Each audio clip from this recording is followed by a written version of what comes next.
जय हिंद साथियों, नमस्कार। कैसे हैं आप सब लोग? उम्मीद है सभी बहुत अच्छे हैं, शानदार, लाजवाब, बेहतर, ज़बरदस्त, जिंदाबाद हैं। और आप सभी अपनी तैयारी पढ़ाई में एक अच्छे और बेहतर वाले अंदाज में जुटे हुए हैं। पूरी उम्मीद है कि जैसे मैंने आप सभी को एक चीज़ बताई है कि आपको हर दिन सोने से पहले रिवीजन करना है, निश्चित तौर पर आप उस चीज़ को कर रहे होंगे, क्योंकि मैं आपको अब तक ये चीज़ 2-3 बार बोल चुका हूँ, आपको समझ में भी आ गई होगी कि देखिए हमारे पास हम पढ़ रहे हैं, चीज़ों को समझ रहे हैं, लेकिन याद करने के लिए कुछ भी नहीं कर रहे हैं, जो कि फिर हमारे लिए दिक्कत करेगा। इसलिए हमें ज़रूरी है कि हम रिवाइज़ करते रहें। अच्छा, हर दिन मैं आपसे एक सवाल पूछूँगा ही, तो आज आप मुझे बताइए, क्वेश्चन है आप सभी से कि पिकोमीटर में 1 पिकोमीटर में कितने मीटर होते हैं? 1 पिकोमीटर में कितने मीटर होते हैं? और ऑप्शंस कुछ इस तरह से हैं: 10 की पावर प्लस 12, 10 की पावर माइनस 12, 10 की पावर प्लस 15 या 10 की पावर माइनस 15। इस क्वेश्चन का उत्तर बताइए। आपको खुद एक रियलाइजेशन होगी कि आपने रिवीजन किया है या नहीं किया है। जिन्होंने रिवीजन किया है उनको बहुत अच्छे से समझ में आ रहा होगा, याद क्वेश्चन तुरंत हो जाएगा। जिन्होंने नहीं किया उनको क्वेश्चन में कन्फ्यूजन होगा। यहीं से आप पता लगा पाएंगे आप पढ़ाई के किस ट्रैक पर हैं। गुड मॉर्निंग सभी को, नमस्कार, जय हिंद।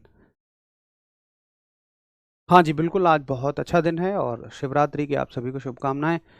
भगवान भोलेनाथ आप पर अपनी कृपा बनाए रखें सभी पर। तो वैसे तो अधिकतम साथियों का ठीक ही है, 90-95% और भी मैं तो कहूँ 96-97% सभी साथियों का सही है। लेकिन कुछ साथी उस चीज़ में कंफ्यूज हैं जो पेपर में लिखी मिलती है हमें, और जिसको मैंने यहाँ कंफ्यूजन के लिए ही दिया भी था। और वो चीज़ है आपकी ऑप्शन ए। कुछ साथी ऑप्शन ए बता रहे हैं, कुछ साथी, वैसे बहुत कम है ऐसी संख्या, सभी का उत्तर ठीक ही है। तो वैसे तो क्लास में याद हो जाती हैं ये चीज़ें, आपने रिवीजन नहीं भी किया होगा तो भी आपको याद आ रहा होगा, बट फिर भी कुछ साथी ए ऑप्शन और बी ऑप्शन में कंफ्यूज हैं। मैं वही कह रहा हूँ, अगर आप रिवीजन नहीं करेंगे तो कंफ्यूजन बना रहेगा। भैया जी 10 की पावर, अब आपको पता है बस 12 होता है, पीको का मतलब 12 है। ये याद नहीं है कि प्लस है यार माइनस है, भाई वो माइनस होता है, ठीक है। प्लस 12 नहीं होता है, प्लस नहीं होता है, वो माइनस होता है, याद रखेंगे। चलिए जी, तो कल हमने शुरू किया था चैप्टर आपका मेजरमेंट यानी कि मात्रक, और मात्रक में हमने देखी घातें, पावर्स। फिर हमने ये देखा कि घातों से कैसे कैसे डायरेक्ट सवाल बनते हैं। अब देखते हैं घातों से इनडायरेक्टली कैसे सवाल बनते हैं, घुमा फिराकर किस तरह से सवाल पूछे जाते हैं। देखिए, घातों का इस्तेमाल किया जाता है कुछ बहुत बड़ी दूरियों को मापने के लिए। तो हेडिंग डालेंगे आप, बड़ी दूरियां, यानी कि लार्ज डिस्टेंसेस। लार्ज डिस्टेंसेस, बड़ी दूरियां। और बड़ी दूरियों में शामिल है, सबसे पहले एक दूरी होती है आपकी जिसका नाम है, एक मात्रक है जिसका नाम है खगोलीय मात्रक, astronomical unit. Astronomical unit, astronomical unit का मतलब है एयू, इसको हम शॉर्ट में एयू लिखते हैं। एस्ट्रोनॉमिकल यूनिट क्या है? देखिए, सूर्य से लेकर पृथ्वी के जो बीच की दूरी है, इसको हम एक खगोलीय मात्रक कहते हैं। जितनी भी दूरी है उसको हमने एक खगोलीय मात्रक कहा। तो एस्ट्रोनॉमिकल यूनिट क्या है? एस्ट्रोनॉमिकल यूनिट है सूर्य से, या सूर्य व पृथ्वी के बीच की दूरी। सूर्य व पृथ्वी के बीच की दूरी, यानी कि distance between sun and earth. ठीक है, सूर्य व पृथ्वी के बीच की दूरी, distance between sun and earth, को हम एस्ट्रोनॉमिकल यूनिट बोलते हैं। इसको हम खगोलीय मात्रक बोलते हैं, ठीक है। अच्छा, अब ये होता क्या है? देखो, जैसे अगर मान लो आपका भाई आपसे पूछे, छोटा भाई पूछे कि भैया यार सूर्य से लेकर पृथ्वी के बीच की दूरी कितनी है, तो आप उसे बताने बैठ गए, आपने कहा अरे यार छोटे, तो यूं भी ना बताओ, ले ये इतनी है,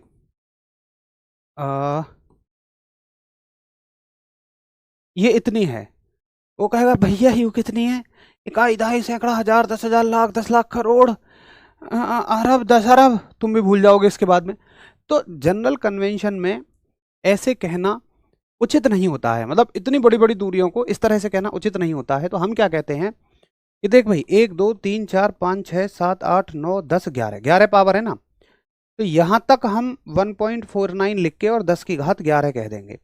मतलब जितने अंकों के बाद हमने दशमलव लगाया उतने सभी अंकों को पावर में लिख देंगे। 1 2 3 4 5 6 7 8 9 10 11, तो 11 अंकों के बाद हमने दशमलव लगाया है, इसलिए हमने लिख दिया 1.49 गुणा 10 की पावर 11।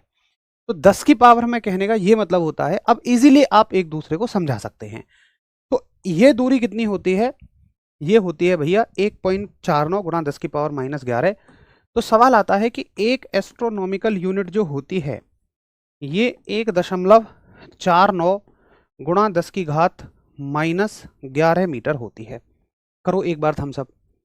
हाँ जी भैया, मुझे ये बात समझ में आ गई कि जो बड़ी दूरियां हैं उनको हम किस में मापते हैं, बड़ी दूरियों को खगोलीय मात्रक में मापते हैं। एक यूनिट हमारे पास ये हो गई। एक दूसरी यूनिट और होती है, पहले इसके लिए आप थम्स अप करिए फिर हम आगे चलेंगे। अब तुमने और ये मेरे ऊपर नया नामकरण रखा है, डोरेमोन सर क्या पढ़ाते हो, मजा आ जाता है। चलो ठीक है, अब देखो दूसरी यूनिट क्या होती है। दूसरी यूनिट है, एक यूनिट आती है आपकी प्रकाश वर्ष। प्रकाश वर्ष यानी कि लाइट ईयर, और लाइट ईयर को हम LY से लिखते हैं। लाइट ईयर क्या होती है भाई, लाइट ईयर होती है कि प्रकाश के द्वारा, जो सूर्य का प्रकाश है उसके द्वारा एक वर्ष में तय की गई दूरी को हम एक प्रकाश वर्ष कहते हैं। सूर्य के प्रकाश ने एक साल में जितनी दूरी तय की उसको हम 1 लाइट ईयर कहते हैं। तो आप कहेंगे कि प्रकाश के द्वारा, क्योंकि प्रकाश किसी का भी हो सेम स्पीड से चलेगा, प्रकाश द्वारा एक वर्ष में तय की गई दूरी, प्रकाश द्वारा एक वर्ष में तय की गई दूरी यानी कि distance covered by, distance covered by light in 1 year, ठीक है, जिसको हम कहते हैं एक प्रकाश वर्ष। सवाल आएगा कि एक प्रकाश वर्ष कितना होता है, 1 लाइट ईयर कितना होता है। तो आपका उत्तर होगा कि भैया ये होता है 9.46 गुणा 10 की पावर 15 मीटर। इस तरह से सवाल पूछा जाएगा। देखो एक सबसे बड़ी बात, सवाल आता है कि बताओ प्रकाश वर्ष किस चीज का मात्रक है, एक सवाल। तो साथियों को लगता है कि यार इसमें ना वर्ष लगा हुआ है तो ये ना समय का मात्रक होगा, साल का मात्रक होगा, लेकिन नहीं, प्रकाश वर्ष है दूरी का मात्रक, याद रखेंगे।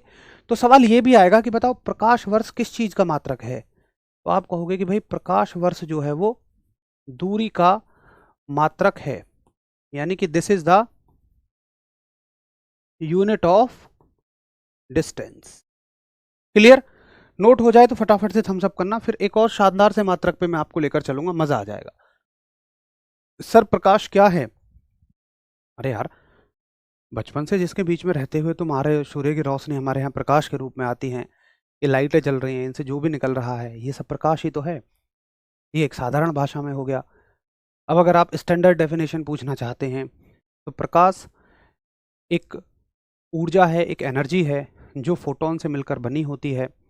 और प्रकाश, मजे की बात है, दोनों तरह की प्रकृति व्यक्त करता है, कण की प्रकृति भी, तरंग की प्रकृति भी। अगर हाई स्पीड में देखोगे तो तरंग की प्रकृति है, लो स्पीड में देखोगे, रेस्ट पोजीशन में देखोगे तो पार्टिकल की प्रकृति है। अब ऐसे तो और आगे जाना चाहो फिर कितनी आगे चले जाओ, तुम्हारी मर्जी है। किस स्तर पे आप समझना चाहते हैं ये डिपेंड करता है, ठीक है। अच्छा, -11 कैसे किया उस चीज से कोई सवाल नहीं आएगा। देखो जिन चीजों को मैं समझाने के लिए लिखा करूं उन पे ज्यादा ध्यान मत दिया करो, मतलब समझ में आ जाए तो भी ठीक है, ना तो फिर डायरेक्टली फैक्ट याद रखो। आपके इस पेपर में ये सवाल आएगा कि एक खगोलीय मात्रक कितने के बराबर होता है, एक प्रकाश वर्ष कितने के बराबर होता है, और एक तीसरी यूनिट और आएगी जिसको हम बोलते हैं पारसेक। पारसेक। अब पारसेक से कभी ये नहीं पूछा जाएगा कि पारसेक होता क्या है ना। पारसेक से कभी भी ये नहीं पूछा जाएगा कि पारसेक होता क्या है, तो हम डायरेक्टली पारसेक को याद ही रखेंगे और ना उसको समझना इतना आसान है। अब मैं यहाँ पारसेक की पूरी कहानी लेके बैठूँ उसमें आप सिर्फ कंफ्यूज होंगे। हमें देखो वैज्ञानिक नहीं बनना है, हमें अभी सिर्फ उतना करना है जितना हमारे पेपर के लिए ज़रूरी है। तो पारसेक का मतलब क्या होता है, एक पारसेक में आपसे पूछा जाएगा तो एक पारसेक में होते हैं 3 गुणा 10 की पावर 16 मीटर। ठीक है, ये हो गया पारसेक। अब देखो आप ना एक सवाल, एक चीज़ देखो कि पावर किसकी सबसे ज़्यादा है। यहाँ पावर है 11, अच्छा sorry sorry sorry sorry, minus नहीं आएगा, अरे आजा भाई, सॉरी +11 आएगा। ठीक है, प्लीज़ इसको ठीक कर लेना, सॉरी।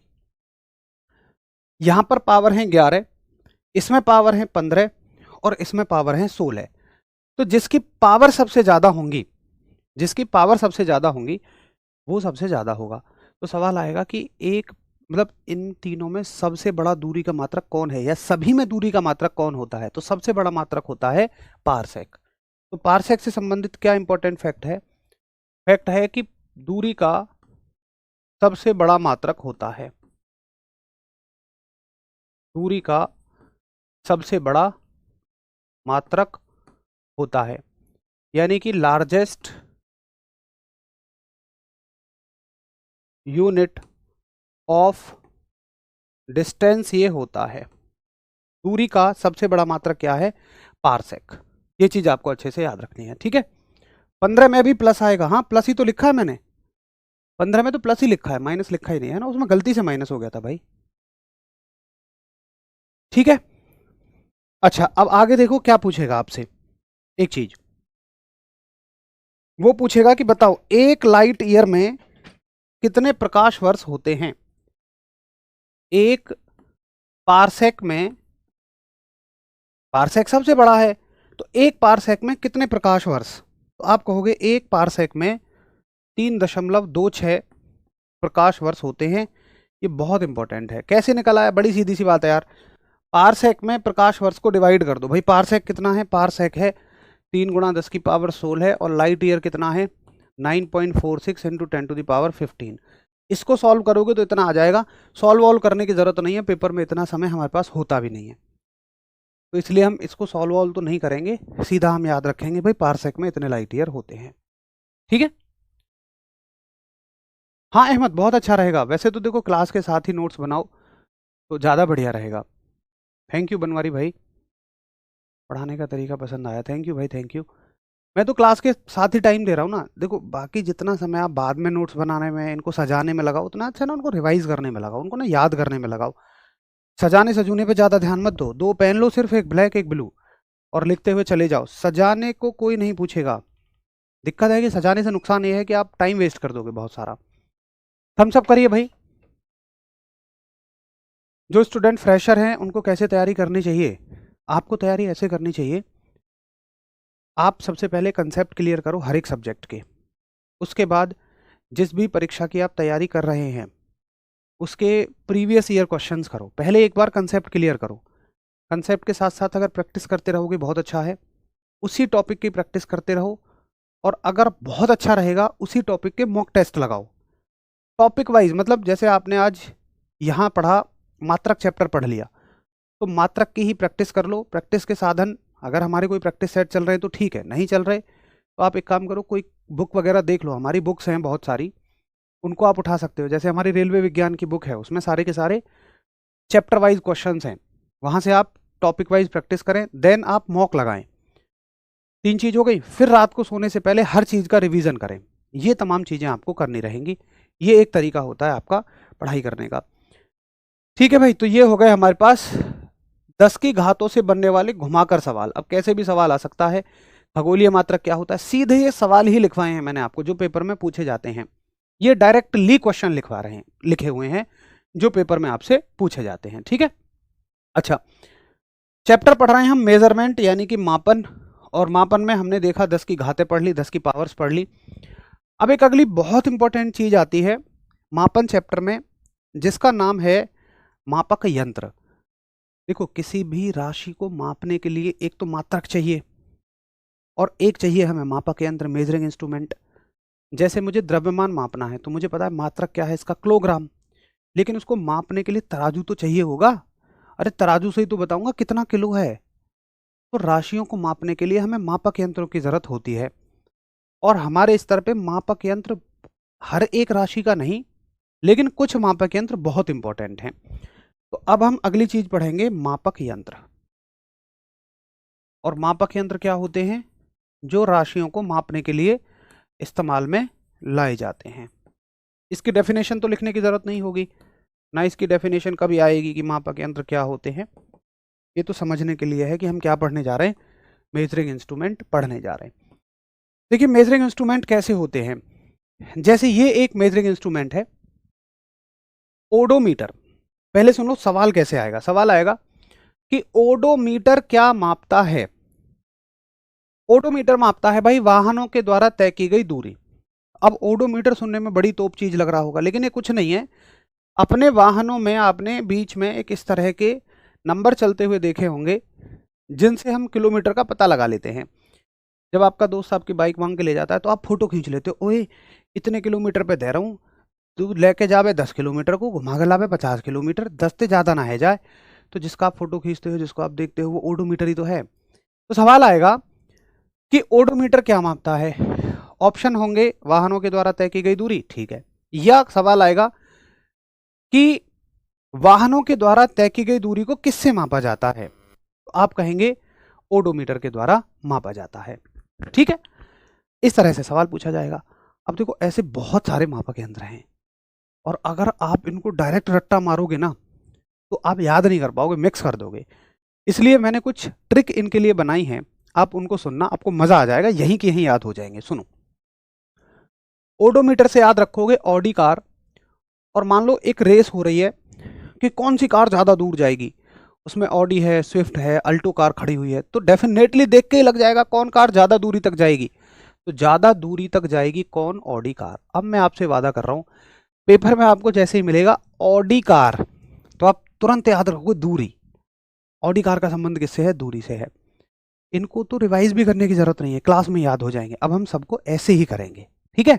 तो आप प्लीज इनको ना बाद में नोट कर लीजिएगा, मेरी रिक्वेस्ट है, इन सबको बाद में नोट कर लीजिएगा क्लास के बाद में, ठीक है? चलो, तो अभी पहले सुनते हुए चले जाओ। आता है सवाल अल्टीमीटर।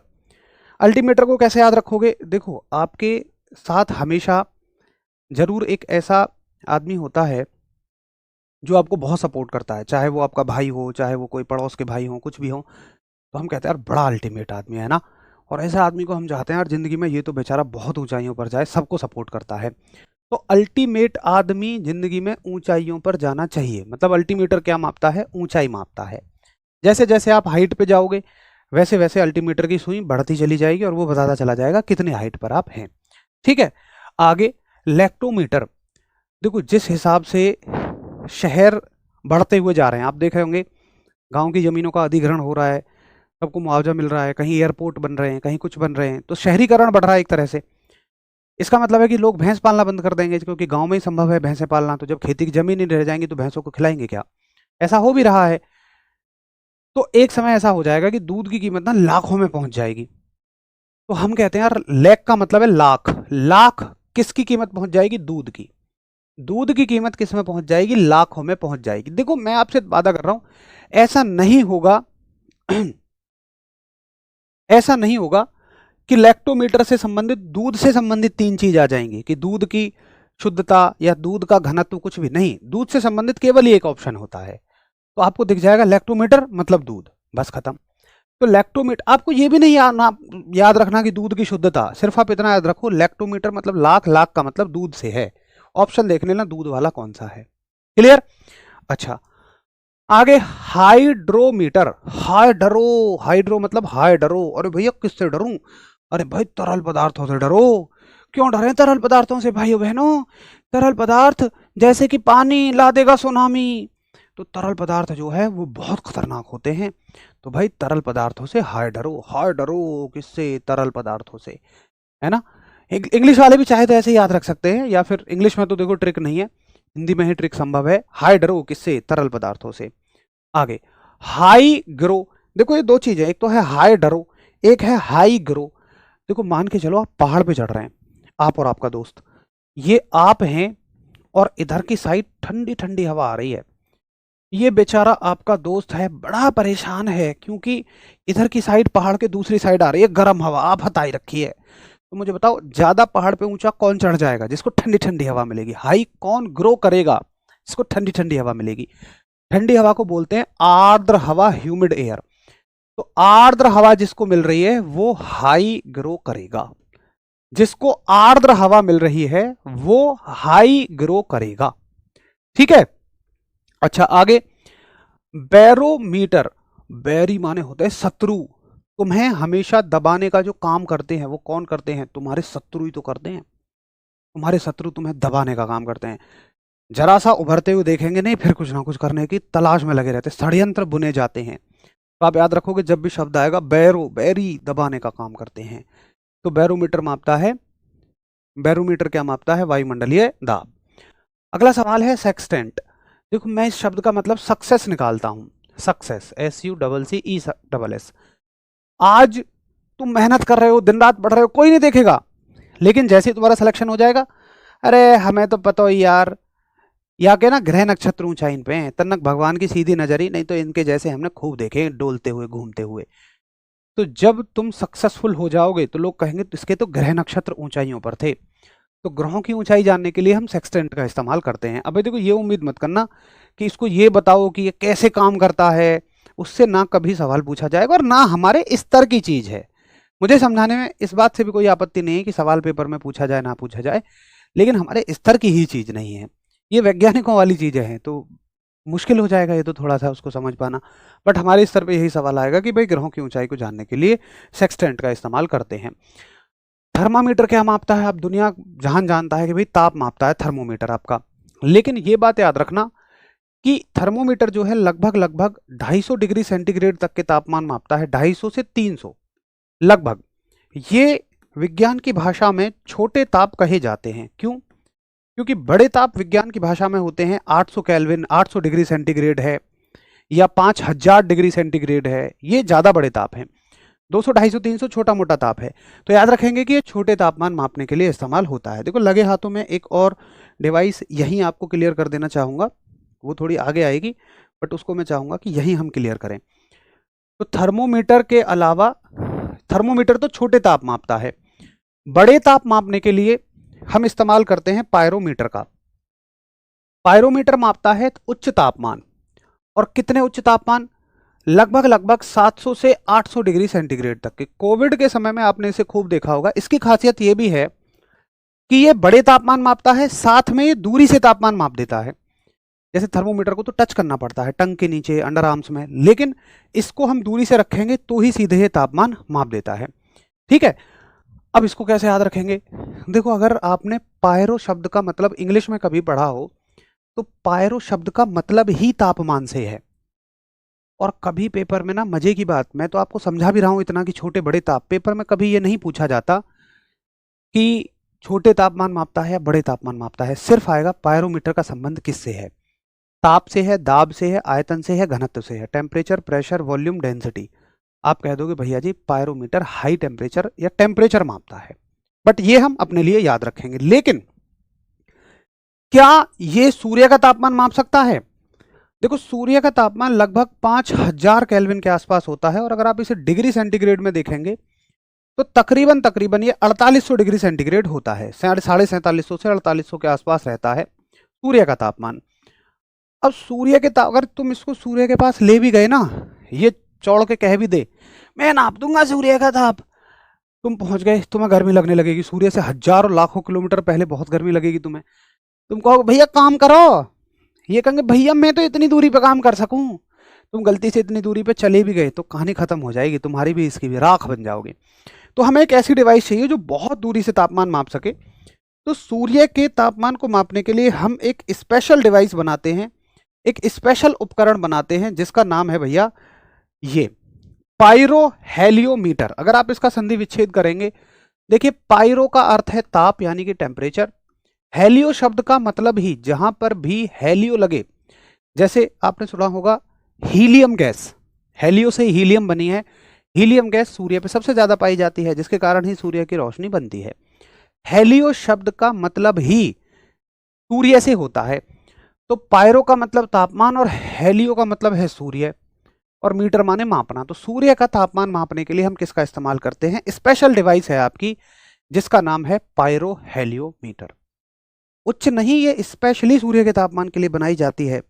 और किसी का तापमान माप सकते हैं क्या? भाई क्या जरूरत है यार, जब मान लो 250 डिग्री सेंटीग्रेड मापना है तो इसको इसको एक बार यूज करने में लाखों का खर्चा आता है मान लो, तो मैं क्यों इसको यूज करूंगा छोटा सा टेम्परेचर मापने में, जो मेरा थर्मोमीटर 100 रुपये का कर दे रहा है। तो नहीं करेंगे ना हम इसको। ठीक है, चलो। तो ये हमें तीनों तरह के तापमान मापने के यंत्र पता लग गए। छोटे तापमान के लिए थर्मोमीटर, पायरोमीटर थोड़े बड़े तापमान, और बहुत उच्च तापमान जैसे सूर्य का तो हम पायरो हेलियोमीटर का इस्तेमाल करेंगे। अगला आता है मैनोमीटर। देखो, आपका एक दोस्त, आपने बुला लिया, ओए आजा मूली के पराठे बने, प्रिय दोस्त है लेकिन भुक्कड़ एक नंबर, आएगा 4 पराठे दबा देगा, फिर गैस छोड़ रहा है, तुम कहोगे तेरे यार तेरे तो गैस छोड़ दी। तो कैसे कहेगा? मैंने ना छोड़िए भैया, मैंने नहीं छोड़ी है गैस, मैं क्यों गैस छोड़ूंगा? तो मैनोमीटर क्या मापता है? गैसों का दाब मापता है।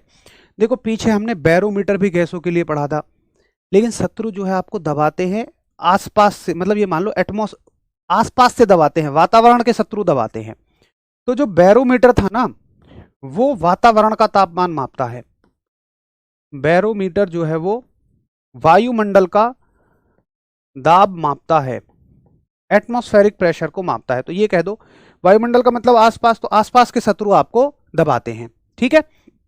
बाकी मैनोमीटर जो है वो गैसों का दाब मापता है कि भैया मैंने ना छोड़ी यार गैस। गैस कौन सी हो सकती है? कोई सी भी, हाइड्रोजन, नाइट्रोजन, कुछ भी, कैसी भी गैस। लेकिन बैरोमीटर स्पेशली वायुमंडल गैस को मापता है, यानी कि आपकी एटमॉस्फेरिक प्रेशर को मापता है बस। ठीक है, चलो। अगला गैल्वेनोमीटर। भैया मैंने कहा गैल्वेनोमीटर से, गैल्वेनोमीटर जी क्या मापोगे? इन्होंने कहा कुछ नहीं, इन्होंने कह दिया कुछ नहीं मापेंगे। मैंने कहा यार क्यों? उन्होंने कहा मापेंगे नहीं, हम केवल पता लगाएंगे कि किस जगह पर धारा है या नहीं है। तो आप ऐसे याद रखो कि एक गली है और गली में से पानी की धारा बह रही है, गली में से पानी की धारा बह रही है। तो गैल्वेनोमीटर का संबंध धारा को माप, बस यहां याद रखना कि ये धारा को मापता नहीं है, ये केवल पता लगाता है। गैल्वेनोमीटर केवल धारा का पता लगाता है, विद्युत धारा की उपस्थिति का पता लगाता है, प्रेजेंस ऑफ करंट बताता है। अब आप कहो यार इसका इस्तेमाल क्या होगा दुनिया में? देखो, इसका इस्तेमाल दुनिया में ये होगा कि जैसे मान के चलिए आपका फोन खराब हो गया, तो मिस्त्री जो है वो ये चेक करना चाहता है, मान लो 3 उपकरण इसमें लगे हुए हैं, एक ये लगा हुआ है, एक ये लगा हुआ है, एक ये लगा हुआ है। तो मिस्त्री साहब ये चेक करना चाहते हैं कि यार इनमें खराब कौन सा है। तो वो क्या करते हैं, गैल्वेनोमीटर में से यहाँ 2 तार निकलते हैं, एक यहाँ से निकलता है, एक यहाँ से। तो इसके एक तार को यहाँ लगाएंगे, एक को यहाँ लगाएंगे। अगर धारा बह रही है तो इसकी सुई जो है टक से घूम जाएगी। अगर यहाँ लगाने पर धारा बही, सुई टक से घूम जाएगी। बट यहाँ लगाने पर धारा नहीं बही तो सुई नहीं घूमेगी। इसका मतलब मिस्त्री साहब समझ जाएंगे, अच्छा इसमें गड़बड़ है। तो देखो, यहाँ मिस्त्री साहब का उद्देश्य ये है भी नहीं कि वो ये पता लगाएं कि धारा का अमाउंट कितना है, मतलब कितनी मात्रा है धारा की, सिर्फ वो ये पता लगाना चाहते हैं धारा है या नहीं है। अब तुम कहोगे पता लगा दे तो ही क्या हो जाएगा? पता लगाने के लिए इसमें कुछ एक्स्ट्रा चीजें लगानी पड़ेंगी जो इसकी कीमत को बढ़ा देगा। तो ये सस्ता आता है, पैसे हमारे कम खर्च हो रहे हैं, इसलिए हम इसका इस्तेमाल करते हैं।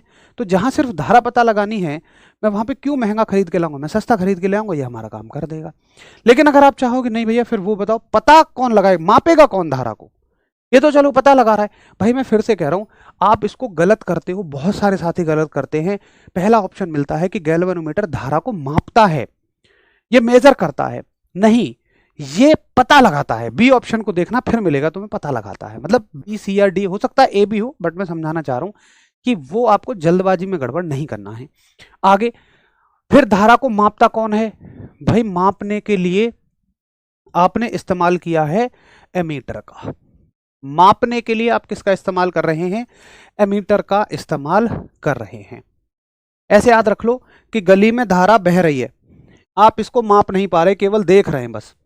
आप अपनी अम्मा जी के पास गए, अम्मा जी से आपने कहा अम्मा जी इसे कैसे मापें? तो अम्मा जी ने कहा कि बेटा उन्होंने आपको धारा मापने का तरीका बताया। तो अम्मा जी कौन है? एमीटर। अम्मा जी ने धारा को मापने का तरीका बताया, जबकि आप गली में खड़े खड़े चुप बस धारा को देख रहे थे बहते हुए। आप बस देख पा रहे थे, देख रहे थे कि है धारा या नहीं है, नाप नहीं पा रहे थे। और मापने का तरीका किसने बताया? अम्मा जी ने बताया। ठीक है, तो अमीटर क्या है? आपका धारा को मापेगा। आगे वोल्ट मीटर वोल्टेज को मापेगा, जिसको हिंदी में हम विभवांतर भी कहते हैं। आगे हम पढ़ेंगे धारा के बारे में, वोल्टेज के बारे में अच्छे से पढ़ेंगे हम। तो वोल्ट मीटर क्या मापता है? आपका वोल्टेज मापता है। देखो, एक बार आप मेरी क्लास को चाहें तो बस दोबारा सुन लेना, या मुझे लगता है इसी में काम हो जाएगा। आपको शायद खुद पर भी इतना भरोसा नहीं होगा जितना सच में इससे आउटपुट निकल के आएगा। अभी आपको ऐसा लग रहा होगा यार याद नहीं रहेगा, तुम एक बार ना बस पीडीएफ को देखना, तुम्हें मेरा हर एक शब्द याद आता चला जाएगा। अच्छा, गली में खड़े हुए धारा को देख रहे हैं, अम्मा जी ने नापने का तरीका बताया, सब कुछ एज इट इज याद आता चला जाएगा। पढ़ाई जनरल बोलचाल की भाषा में हमें जल्दी याद हो जाती है, क्योंकि वो शब्द साइकोलॉजिकली हमारे दिमाग में फिट होते हैं किसी ना किसी वे में। ठीक है, चलो आगे। जायरोस्कोप। एक रिश्तेदार आपका जब भी आपके घर आता है, आपको पढ़ते हुए देखता है, तो वो क्या कह रहा है? अरे भैया कितना पढ़ेगा यार, जा जा थोड़ा थोड़ा बहुत यारों के साथ घूम के आ यार, भाई जा यारों के साथ घूम के आ। तो जायरोस्कोप क्या मापता है? जायरोस्कोप घूमती हुई वस्तुओं की गति का अध्ययन करता है। जायरोस्कोप घूमती हुई वस्तुओं की गति का अध्ययन करता है। ठीक है, आगे सीस्मोग्राफ भूकंप की तीव्रता मापता है। सीस्मोग्राफ भूकंप की तीव्रता मापता है। देखो, आपने सुना होगा जैसे भूकंप आता है ना, तो उससे पहले न्यूज चैनलों पे भूकंप आ जाएगा। ओ भाई आज यहाँ हो गया भूकंप से तबाही इतनी होगी, बताएंगे इतनी। तो वो बताते हैं कि 6.8 तीव्रता का भूकंप आया, 9 तीव्रता का भूकंप आया। तो इस बात को किसने मापा? इस बात को मापने के लिए मापक यंत्र है हमारे पास, सीस्मोग्राफ। लेकिन यहां पर आप एक ऑप्शन में कंफ्यूज हो सकते हैं। अगर सवाल आए कि भूकंप की तीव्रता को किससे मापा जाता है, और ऑप्शन ए हो सीस्मोग्राफ, और ऑप्शन बी अगर वो रिएक्टर दे दे, अगर ऑप्शन बी रिएक्टर दे दे, तो रिएक्टर जो है ना, वो तो मात्रक है, वो क्या है? यूनिट। और ये क्या है? ये है मशीन। जैसे आप अपना वजन मापते हो, तो वजन किससे मापोगे? भाई वजन मापने के लिए आप, तराजू एक मशीन है और किलोग्राम उसका मात्रक है। तो ये चीज किलोग्राम हो गई और ये चीज आपका तराजू हो गई। आगे बात समझ में? तो जब भी भूकंप की तीव्रता पूछी जाती है, तो ऑप्शन आपको रिएक्टर जरूर देगा। रिएक्टर 100% मिलेगा, और भूकंप का संबंध हमें रिएक्टर से लगता है। लेकिन हम अच्छे से याद करें तो वो रिएक्टर कोई मशीन नहीं है, रिएक्टर तो एक मात्रक है। इसकी मशीन कौन सी है? मशीन है आपकी सीस्मोग्राफ। क्लियर है? चलो बहुत बढ़िया, थैंक यू भाई अनुराग, मजा आ रहा है, वेरी गुड। अगला क्वेश्चन देखेंगे, एनीमोमीटर क्या मापता है? देखिए एनीमोमीटर क्या है, आपको याद होगा, शायद आप उस जनरेशन से बिल्कुल होंगे कि जब संडे के दिन शक्तिमान आया करता था, लेकिन गड़बड़ क्या हो जाती थी कि ये जो छत पे एंटीना लगा है ना, हवा की गति की वजह से, हवा चलने की वजह से, आंधी वांधी की वजह से गड़बड़ हो जाया करता था। तो एक भाई बैठेगा टीवी के सामने, एक भाई आपका आंगन में बैठता खड़ा हो जाता था, और एक भाई छत पे या कोई दोस्त छत पे एंटीना ठीक कर रहा होता था। ये इसको हिलाया डुलाया करता था, और जैसे यहाँ ठीक चित्र आ जाते थे, ये कहता था रोक दे, ये कहता था रोक दे। अब कैसे याद रखोगे? वायु की गति जो थी ना, हमारे एंटीना की सेटिंग को बिगाड़ देती थी। वायु की गति हमारे एंटीना की सेटिंग को बिगाड़ दिया करती थी। तो अब मैं 100% आपसे कह रहा हूं ना, आपको याद रखने की जरूरत ही नहीं है, ये सेट हो गया, यहां आपके पास्ट से सेट हो गया, कभी नहीं भूलोगे। पेपर में आएगा एनीमोमीटर, एंटीना, हवा, सीधी याद आ जाएगी। क्या क्या दिन थे ना वो सर, आपने पुराने दिन याद दिला दिए भाई। मतलब मुझे नहीं लगता कि वो दिन, वो जनरेशन का टाइम अब कभी लौट के आएगा।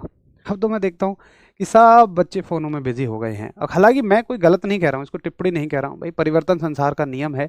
लेकिन मतलब हम लोगों ने, आप लोगों ने वो जो एक दिन देखे, शायद उनके जितना आनंद, या तो हम इसलिए कह रहे हैं क्योंकि भाई हमने उसको आनंद को लिया हुआ है। हो सकता है आज के बच्चे ये कहें कि यार पता नहीं क्या पहले के लोग फर्जी गेम खेला करते थे, जो रात में उल्टे पुल्टे कपड़े भर लिए, स्पेशली गांव वाले। बस उन्हीं को गांठ मार मार के एक दूसरे की पीठ में मार रहे हैं, या साइकिल के टायर का निकलने का इंतजार किया करते थे, जैसे ही टायर मिल जाए तो समझ लो एक खजाना मिल गया, लड़ाई हो जाया करती थी। अब यार पता नहीं, तुम कहोगे मास्टर कैसी बात बता रहा है, मुझे नहीं पता तुमने किए हैं कि नहीं किए हैं, लेकिन पुरानी जो चप्पलें हुआ करती थी ना, खराब हो जाया करती थी, उनको काट काट के उनके पहिए बना के और डंडी में फिट कर करके हम उनकी भी गाड़ी बना बना के घुमा करते थे। पता नहीं तुमने किए होंगे नहीं किए होंगे। तो ये तमाम जो पुराने समय का एंजॉय था, और इन चीज़ों से एक इनडायरेक्ट फ़ायदा ये भी होता था कि सब लोग मिलजुल के खेलते थे, तो सभी के अंदर बचपन से ही एक अच्छी भावनाएं पैदा होती थी। बट अभी वैसे ही इतने ज़्यादा टेंस माहौल रहता है हर जगह, मैं तो गांव में भी देखता हूँ, इतना ज़्यादा तनावपूर्ण माहौल रहता है, कोई किसी की सफलता से खुश नहीं है, जबकि हो कुछ नहीं सकता उससे। अरे कोई सफल हो रहा है, आप रोक भी क्या रख सकते हो उसको, और बात ये नहीं है रोकना है ही क्यों। अरे अपने लिए सफल हो रहा है, आपको थोड़ा ना नुकसान पहुंचाएगा वो, अच्छा है उसकी सफलता में खुशी एंजॉय करो, आप अपने लिए सफल हो जाओ। लेकिन पता नहीं क्यों एक अलग ही मतलब पारस्परिक द्वेष सा बन गया है। आप मोटरसाइकिल भी ले आए तो बस पड़ोसी को दिक्कत ही उसमें हो जाती है। मतलब मैं सोचता हूँ क्या जरूरत है उस चीज की। तो सिर्फ हमारी ये साइकोलॉजी है, उसके पास चाहे पहले से गाड़ी है बट आप मोटरसाइकिल ले आए उसको बड़ी समस्या है। तो अगर आप इस पे कभी बैठ के सोचें, आप पाएंगे यार आपके मोटरसाइकिल लाने से आप उससे बड़ी चीज तो नहीं ले आए, और बड़ी चीज भी ले आते तो भी क्या दिक्कत थी, चल तो वो भी रहा है, चल तुम भी रहे हो, जितना तुमने मेहनत की उस हिसाब से तुम्हें मिला, जितना उसने किया उस हिसाब से तुम्हें मिला। तो ये सिर्फ हमारी साइकोलॉजी एक ऐसी बन चुकी है, एक हमारे अंदर मतलब एक हमारी व्यवस्था ऐसी बन चुकी है, मनोविज्ञान ऐसा हो चुका है कि बस हमारे अंदर उल्टी पुल्टी चीजें एक दूसरे को लेके चलती रहती हैं, जबकि उन चीजों से कभी कोई फर्क अगर हम इंडिविजुअल पे देखें तो कभी नहीं पड़ेगा। अगर मुझे पसंद है दाल रोटी खाना, तो मैं क्यों पनीर खाने वाले से तुलना करूंगा, मुझे अच्छा उसी में लगता है। या मुझे पनीर खाना पसंद है तो क्यों मैं दाल रोटी खाने वाले को गरीब समझूंगा, वो तो सबकी अपनी एक मर्जी है। लेकिन बस एक आपसी भेड़ चाल जो बन चुकी है, बन चुकी है। देखिए सवाल क्या कह रहा है आगे, फैदोमीटर क्या मापता है भाई। देखो फैदोमीटर का मतलब क्या है, आप ऐसे याद रखो, क्योंकि जैसे जैसे आप समुद्र की गहराइयों में जाओगे ना, आपका दम घुटने लगेगा। दम यहां से याद रखोगे, दैमो से याद रखोगे, दम घुटने लगेगा। तो फैदोमीटर जो है वो समुद्र की गहराई मापता है। समुद्र की गहराइयों में जाने पर आपका दम घुटना शुरू हो जाएगा। आगे स्फिग्मोमेनोमीटर, ये होता है स्फिग्मोमेनोमीटर। ये अबे ये नहीं भैया, ये स्फिग्मोमेनोमीटर है, स्फिग्मोमेनोमीटर। तो स्फिग्मोमेनोमीटर क्या मापता है, ब्लड का प्रेशर मापता है, रक्त का चाप मापता है। आपकी बॉडी में एक ब्लड पंप करने का 120 उसकी भी एक यूनिट होती है, हम आधा ही बोलते हैं उसको, और ब्लड के वापस आने की 80 mm ऑफ Hg, ये प्रेशर होना चाहिए। चलो खैर उस बात से कोई मतलब नहीं है, ये तो आपका बायोलॉजी का पार्ट हो जाएगा। तो उस बात को कौन मापता है, स्फिग्मोमेनोमीटर मापता है। ठीक है, ये नॉर्मली याद ही हो जाएगा, इतना बड़ा सा वैसे ही है, इससे जुड़ जाएगा हमारा ब्लड का प्रेशर, रक्त का चाप। पॉलीग्राफ भाई, जिसकी खुल गई पोल उसका मतलब क्या है, उसकी झूठ का पता लग गया। जिसकी पोल खुल गई जिसकी पोल खुल गई उसकी झूठ का पता लग गया। तो पोल खुलने पर क्या पता लग जाता है, झूठ का पता लग जाता है।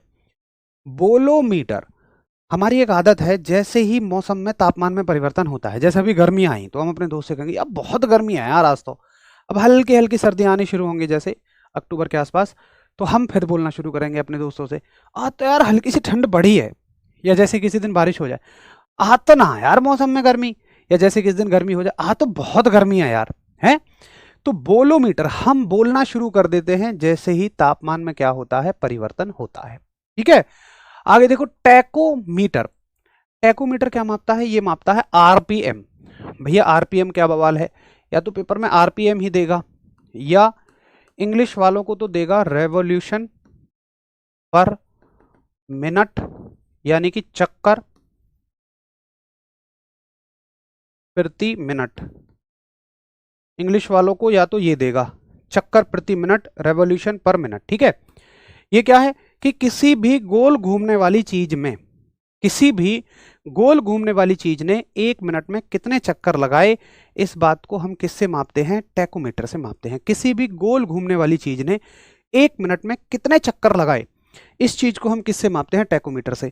देखो ये एक मशीन है, जैसे कोई पहिया है घूम रहा है, तो उस पहिए से, पहिए के बीच में यहाँ ये पहिया है ना पूरा, जैसे ऐसे घूम रहा है, तो यहाँ पर रिम जो होता है उसमें अटैच कर दो इसको। जैसे जैसे पहिया घूमेगा वैसे वैसे ही ये घूमेगा, ये इसमें घूमती है और घूमने से यहाँ पता लगा देगी आपको कि कितने मीटर, कितने चक्कर ये 1 मिनट में लगा रहा है। तो टैकोमीटर क्या मापता है? रेवोल्यूशन पर मिनट मापता है। ठीक है भैया जी, मैं जो हूँ वैसे तो ज़िला मेरा बुलंदशहर है, यूपी का रहने वाला हूँ, डिस्ट्रिक्ट बुलंदशहर है मेरा, बट हमारा जो गांव है बिल्कुल गौतम बुद्ध नगर डिस्ट्रिक्ट से लगा हुआ है। मतलब बुलंदशहर डिस्ट्रिक्ट का लास्ट गांव है, गौतम बुद्ध नगर गांव से बिल्कुल लगा हुआ है। मतलब जहां हम रहते हैं अभी, नोएडा, सॉरी ग्रेटर नोएडा में लगभग मान सकते हो आप। चलो अगला सवाल है क्रोनोमीटर। क्रोनोमीटर क्या मापता है? तो क्रोनोमीटर ठीक ठीक समय का पता लगाता है। कहाँ? जहाज़ों में। देखो आजकल जितनी घड़ियां हैं ना सब जीपीएस वगैरह से चलती हैं, लेकिन पहले जीपीएस वगैरह नहीं हुआ करते थे। तो स्पेशली समुद्रों के लिए हम जो घड़ी लेकर जाया करते थे वो हुआ करती थी क्रोनोमीटर। हालांकि इसका आपको इस्तेमाल नहीं है बहुत ज़्यादा, लेकिन फिर भी अब भी ये सवाल यहाँ से बनता है। कोई इसका वैसे इन जनरल कोई इस्तेमाल नहीं है। अगली डिवाइस है आपकी पेरिस्कोप। देखो पेरिस्कोप क्या करती है, पनडुब्बियाँ जो होती है ना वो समुद्र में नीचे होती हैं, 1-1 किलोमीटर नीचे। तो मान के चलो आपको ऊपर का नज़ारा देखना है कि भाई चल क्या रहा है ऊपर।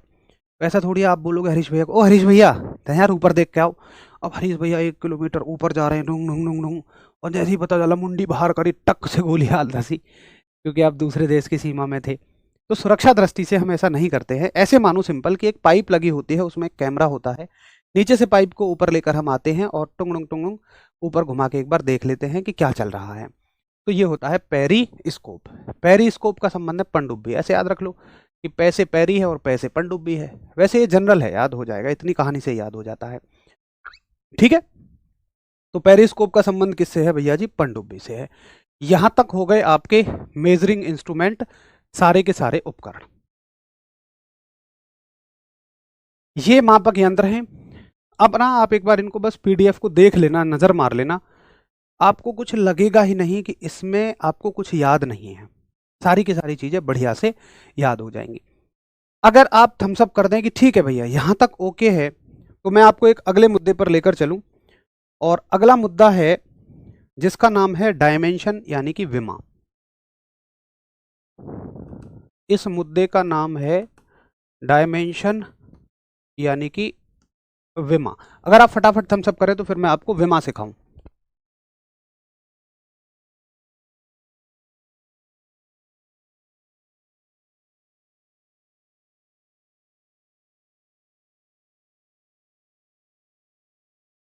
देखो ये ना, ठीक है, अब देखो विमा, पहली चीज तो मात्रक आपके लिए बड़ी टेंशन वाली चीज होती है कि भैया मेरे को ना यार मात्रक समझ में नहीं आते। मैं 1 सेकंड के लिए गायब हो गया हूँ, एक पेज लगा रहे हैं हरीश भैया, तो सुनते रहो। पहले तो मात्रकों का बड़ा झंझट रहता है कि यार मेरे को ना मात्रक याद नहीं होते, लेकिन मैं आपसे वादा कर रहा हूँ कि आज के बाद आपको मात्रक रटने नहीं पड़ेंगे। कल हमने समझा था इस बात को कि जैसे जैसे चैप्टर पढ़ेंगे हम वैसे वैसे राशियां पढ़ेंगे और वैसे वैसे उनके मात्रक यानी कि यूनिट्स पढ़ेंगे। अब एक अगली समस्या और बनती है विमा। ये तो कभी समझ में नहीं आई आपके, यार भैया मैंने तो बहुत रट लिया, वही एम एल टी, कभी एम की पावर 1, एल की 2, टी की 1, यही घूम फिर के आता रहता है और इन्होंने मुझे कर दिया परेशान। देखो मैं आप सभी से वादा कर रहा हूं कि विमा आज के बाद आप सभी के लिए बिल्कुल हलवा हो जाएंगी, बिल्कुल आसान हो जाएंगी। लेकिन उसके बदले आप सभी से भी एक मैं प्रॉमिस चाहूंगा कि आपको मैं जितना कहूं बस उतना करना है। याद मैं करा दूंगा पेपर में, आप ठीक कराओगे अगर आई तो। हालांकि विमा के आने के चांसेस बहुत कम होते हैं, बट पूछ लिया तो फिर एक अगर क्वेश्चन भी हमने गलत किया तो बहुत सारी भीड़ से हम पीछे हो जाते हैं आजकल के कॉम्पिटिटिव एग्जाम में, तो हम हल्के में तो नहीं ले सकते। तो आपको बस एक प्रॉमिस ये करना है कि भैया आप जितना कहोगे हम उतना करेंगे। अगर आप इतना करने के लिए तैयार हैं तो शुरू हो जाइए। पहली उम्मीद मैं आपसे ये कर रहा हूं कि जहां तक हमने पढ़ लिया था, हमने देखो यहां तक पढ़ लिया था कि इनके सिंबल क्या होते हैं। ये चीज मैंने उस दिन छिपा दी थी, आज इसको रिवील करने का सही टाइम है। तो हमने ये सीखा था कि भाई यहां तक ठीक है, सब कुछ ओके है। अब देखो बस आपको सिर्फ एक चीज क्या याद करनी है, मुझसे कोई ये मत कहना कि विमा क्या होती है, यही बस आपको मुझसे प्रॉमिस करना। ये मत जानने की कोशिश करना विमा क्या होती है, ना पेपर में इस बात से सवाल आएगा, सिर्फ ये पूछेगा कि इसकी विमा क्या होती है, उतना हम कर लेंगे। देखो किलोग्राम जब भी दिखे, जब भी आपको मात्रक किलोग्राम दिखे और मात्रक हम बनाना सीख लेंगे, उसी से विमा सीखेंगे। ये मान के चलो अपने मन में कि हमें मात्रक बनाने आ गए, अब हम विमा बनाना सीख रहे हैं। तो अगर मात्रक है किलोग्राम, कहीं भी आप किलोग्राम लिखो तो उसकी जगह विमा में बस m लिख देना। अगर आप मीटर लिखो तो l लिख देना। एक बड़ा कंफ्यूजन क्या होगा, तुम m की जगह m लिखोगे, ये नहीं करना है, ठीक है। किलोग्राम की जगह m लिखना है, मीटर की जगह l लिखना है। क्यों? क्योंकि ये मास है और ये लेंथ है। अब इंग्लिश वालों को तो ठीक है, हिंदी वालों को गड़बड़ हो जाएगी, तो आप बस ऐसे याद रखो, किलोग्राम की जगह m लिखूंगा, मीटर की जगह l लिखूंगा, सेकंड की जगह t लिखूंगा, एम्पियर की जगह a ही लिखूंगा, केल्विन की जगह थीटा लिख दूंगा, MOL की जगह MOL लिखूंगा, CD की जगह CD ही लिख दूंगा। देखो सबसे ज्यादा इंपॉर्टेंट ये तीनों हैं, इनको आपको अच्छे से याद करना है, ठीक है। चलो आपने कहा कि भैया ठीक है मैंने याद कर लिए, पहले तीन तो मैंने अच्छे से याद कर लिए। अब सुनो, मान के चलो आपसे पूछा जाए कि चाल की विमा बताइए, क्योंकि उसी को हमने अच्छे से पढ़ा है अभी तक। आपसे पूछा गया, सवाल आया कि चाल की विमा बताओ।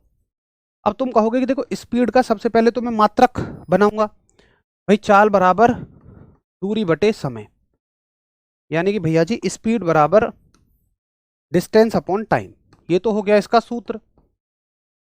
सूत्र से ही हम मात्रक बनाते हैं, मात्रक तक हमने बना लिया है। यहां तक की कहानी हम पहले ही कह चुके हैं कि भाई दूरी का मात्रक हो जाएगा मीटर और समय का हो जाएगा सेकंड, ठीक है, मीटर प्रति सेकंड, या शॉर्ट में हम मीटर बटे सेकंड भी लिख देते हैं। बात आई मात्रक से विमा बनाने की, तो विमा जो है, डायमेंशन जो है वो हमेशा मात्रक से ही बनेंगी। और मीटर की जगह क्या लिखोगे तुम, L, पीछे बताया मैंने आपको, और सेकंड की जगह T लिखोगे। जैसे हम इसको कल तक ये लिख रहे थे कि भाई इसको ऊपर ले जाएंगे तो ये -1 हो जाता है, ऐसे ही इसको भी ऊपर ले जाओगे तो ये -1 हो जाएगा। जनरल तरीका ये होता है कि डब्बे में बंद करो, बट कॉम्पिटिटिव एग्जाम मत करो, कोई दिक्कत नहीं है, ऑप्शन ही तो लेना है हमें। तो कभी मैं ना भी डब्बे में बंद करूं उससे नंबर नहीं कटेगा। तो ये हो गया आपका LT-1। अब आप समझ गए होंगे कि सबसे अहम चीज क्या सीखना है, सूत्र, फिर मात्रक, फिर विमा। एक साथ ही ये कह सकता है भैया ऐसे तो बहुत टाइम लग जाएगा। आप अपने आप को अभी के हिसाब से सोच रहे हैं, अब धीरे धीरे धीरे धीरे चलेंगे तो आप अगर सच में मेहनत के साथ पढ़ेंगे, याद करते हुए पढ़ेंगे, सारी पिछली चीजें आपको याद रहेंगी, तो आपको ये फिंगर टिप्स पे होती हुई चली जाएगी। मतलब पेन चलाने की जरूरत ही नहीं है। भाई चाल का विमा आ गया, दूरी बटे समय, मीटर बटे सेकंड, LT-1, कहानी खत्म। वहीं की वहीं बना दोगे कि यार इसका मात्रक हो जाएगा मीटर सेकंड इनवर्स और LT-1, खत्म। तो इतना टाइम नहीं लगेगा, बाकी प्रक्रिया यही रहेगी, प्रोसेस यही रहेगी। बस आपको यही याद रखना है कि मीटर की जगह L लिखना है, समय की जगह T लिख देना है, कहानी खत्म। ठीक है जी, चलो तो अब हम कल मिलेंगे। एक बेहतर और बढ़िया शानदार आज की क्लास हमारी रही। 2 चैप्टर हमने कवर कर लिए हैं, जिसमें हमने मात्रकों को कवर कर लिया, उसके अलावा हमने यहाँ पे मापक यंत्रों को बहुत अच्छे से कवर किया। अब हम तीसरे चैप्टर पे चलेंगे, कल आपका वेग। भैया मैं फिर से आपसे एक सभी से रिक्वेस्ट हर दिन करूँगा कि आप जितना हम पढ़ते रहें उस सारे को रिवाइज करके आना। कल मेरी क्लास सिर्फ उनको समझ में आएगी जिन्होंने ये 3 क्लासेस को बहुत अच्छे से लिया होगा, क्योंकि ये आधार है पूरी फिजिक्स का। सारे लिखवा दो सर। सुमित, जिस गर्त में आप डूबे हुए हो, मैं वहां से आपको निकालने की कोशिश कर रहा हूं, आप फिर भी उसी में फंसे रहना चाहते हो। सारे पढ़ना सिर्फ आपका एक ये मतलब एक कहते ना चाहत है, और एक गलत चाहत है। सारा पढ़ना सिर्फ कंफ्यूजन है। LT की पावर -1, LT की पावर -2, M की -1, L की -1, T की -2 कभी जिंदगी में नहीं कर पाओगे। जो तरीके आप बता रहा हूं ना मैं आपको, इनसे बेस्ट कुछ नहीं हो सकता। प्लीज इन पे क्वेश्चन मार्क लगा के अपनी चीजें मत शामिल करना, नहीं तो फिर जैसे उलझे हो आज तक वैसे ही उलझे रह जाओगे। ठीक है, चलिए कल मिलेंगे। अच्छे से बस रिवाइज जरूर करके आना, सारी पीछे की क्लासेस याद होनी चाहिए आपको, तब आप कल की क्लास में बैठना, तभी आपको अब समझ में आएगा। क्योंकि ये 2 बेस चैप्टर थे, आधार चैप्टर थे, इनसे भी सवाल आते हैं, और कल से हम अगले क्वेश्चन चैप्टर्स को तो करेंगे ही करेंगे। नमस्कार, धन्यवाद, जय हिंद।